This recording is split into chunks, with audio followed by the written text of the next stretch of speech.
Welcome back. Thanks for staying with us. Newly crowned Miss South Africa, Mia Roux, has vowed to use her voice to make young girls from different backgrounds feel included in South Africa. Roux made history as the first hearing-impaired woman to wear the crown. The 28-year-old from Sasolburg in the Free State beat Nompumelelo, Maduna and Onalenna Constantin for the title. She has previously won titles such as Miss Struisie, Miss Garden Route and Ultimate Wildcat. I do hope to achieve a community or a culture where other young girls can feel included. Because I think South Africa is a very diverse country and we all will have situations where we will maybe feel we don't belong, we might feel excluded, but we need to learn how to be a unit and have a space for everyone. Yeah. So I'm hoping to help and contribute to creating that space. Now, with the commitment by the newly crowned Miss SA, Mia Roux, to use her voice to make young girls from different backgrounds feel included in South Africa comes a challenge to South Africans to further understand important conversations around deafness. Roux made history as the first hearing-impaired woman to wear the crown. Let's bring in some reaction. We're joined now by Dr Claudine Storbeck, who's a professor and director at the Wits Centre for Deaf Studies. A very good evening to you. Thank you so much for your time, Professor.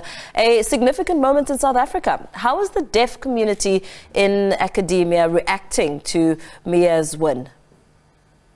Thanks, Mpo. You know, it's a really exciting time because deafness is typically invisible.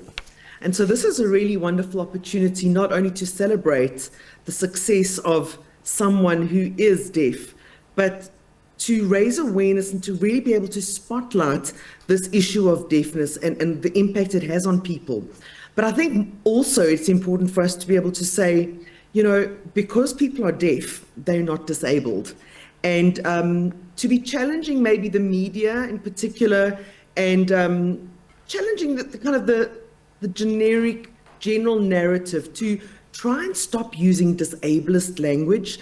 So we'll stop saying hearing impaired, we'll stop saying disabled, but refer to a hearing loss or that someone is deaf or hard of hearing. And we're proud of Mia for being a successful woman who happens to be deaf or hard of hearing. Yeah. Why is it so important, you know, that level of appropriateness when referring to Mia and the kind of understanding and just really getting a balance and making it a norm as you speak and, you know, be acquainted with the correct term?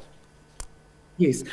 You know, typically in South Africa, we've gone towards democracy. We really are working towards inclusion. And when one understands deaf people in their community, first of all, we realize that they're totally diverse. With South African Sign Language, which is becoming the 12th official language, we now know that not all deaf people are choosing to use sign language and that they can choose to communicate through spoken language, through sign language. But typically deaf people are proud of who they are. They identify with their hearing loss and they don't hide it away.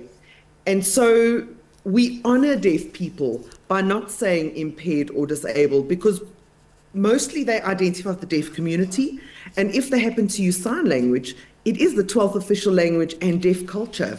And so being a member of a linguistic and cultural minority group is just something different, which Mia did highlight in her talk when she spoke about the other and being inclusive of people that are different from us.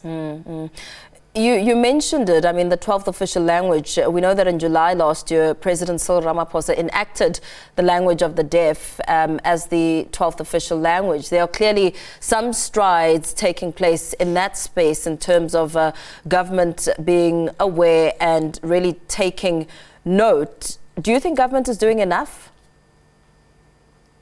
Look, it took DEFSA and having our very own deaf member of parliament almost 20 years to get that signed and getting South African Sign Language official. So the awareness is there, but no, we are not working fast enough. And so it's kudos to Mia for saying she's going to really commit to making sure that the South African news is accessible. And so hopefully sign language interpreting on all the news bulletins as well as subtitling, because some deaf people choose not to use South African Sign Language and people who are late deaf and will never learn another language. And so definitely that, but also just lately dealing with deaf people who are needing to access police, rape stations. You get to the police station, and with all the goodwill and South African Sign Language being a 12th official language, there are no interpreters or access. So we do need to nudge governments a little bit to get things going a little faster. What kind of opportunities does that now open up when it comes to professional work within the community, and the kind of opportunities which may come about for young people who are wanting to enter the space, make their contribution, and also earn some money from it? I mean, it's a whole new career pathway that people can take. So in order to be a South African Sign Language interpreter, you need to be fluent in the language. And in the interim, before it is really professionalized, there can be some fly-by-nights and some people that are not too fluent, so one needs to be careful. Yes. But we have ethics in place, and to be a South African Sign Language interpreter in law, in the banking industry, in the services industry, in the health industry, these are urgently needed. And so we need people out there to choose to go into sign language interpreting. Yeah, we have seen some fly-by-nights. It was very embarrassing on a bigger scale for South Africa.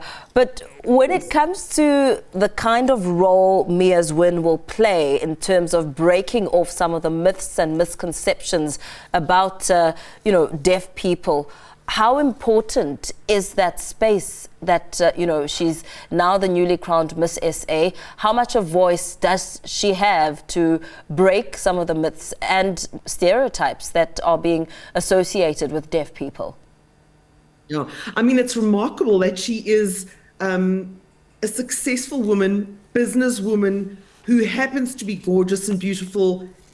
Oh, and by the way, she's deaf. And so immediately the stereotype is that deaf people are able to do anything. The stereotype that deaf people are dumb, either dumb or dumb, cannot speak, she's there.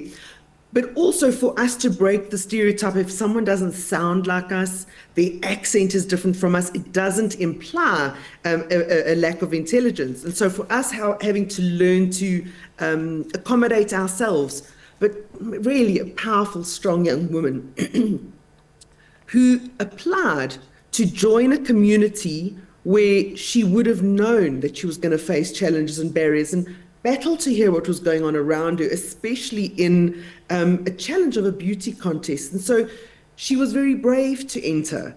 And South African panelists were very brave to choose her. So once again, South Africa saying, we're the Rainbow Nation. We've always addressed the fundamental issues of inclusion. We started with racial democracy and inclusion, then we moved to gender, and finally South Africa is now saying on the international stage, it's now other people that need including, and we're looking at disability and diversity, and this is an opportunity for South Africa to once again push those boundaries. So kudos to Miss South Africa. Yeah. I know, Doctor, you have done a lot of work in the space. I mean, perhaps talk to us a little bit about your work and in the deaf PhD program and the significance of that and the kind of impact that will have with regards to, pushing the narrative and keeping people informed. Well, one of the shocking statistics in South Africa is that the majority of teachers of the deaf, and we have 43 schools for the deaf, cannot sign or sign extremely poorly. And imagine if your children are in a school learning maths, learning, science and biology, and are not learning it from someone who's fluent in the language of education. So this is a significant problem. And so we started training teachers of the deaf at Wits Centre for Deaf Studies. And so we're saying that you need to, first of all, be fluent in the language, but second of all, you need to understand sign language linguistics. You need to understand deaf pedagogy. So that's one of the areas we focused on. And then, of course, with Mia, which she was identified with a hearing loss when she was 1 year old. And for us to say that internationally, there is early intervention in place for families who have deaf children, except in South Africa, until we started a program called High Hopes. So we work at the top of the range in tertiary education and training teachers of the deaf. And then we work with tiny babies and their families to support them to ensure that children are developing typical language typical cognitive milestones. And so at Wits, we're trying to make sure that those two things are put in place. And then, of course, we work with deaf people. So I am one of 3 academic staff members. The other 2 are deaf. And they both have PhDs in deaf education. And one of them is the head of deaf education. And international visitors keep telling us that this is a unique thing, that deaf people take charge of their departments. Yeah, that's absolutely incredible.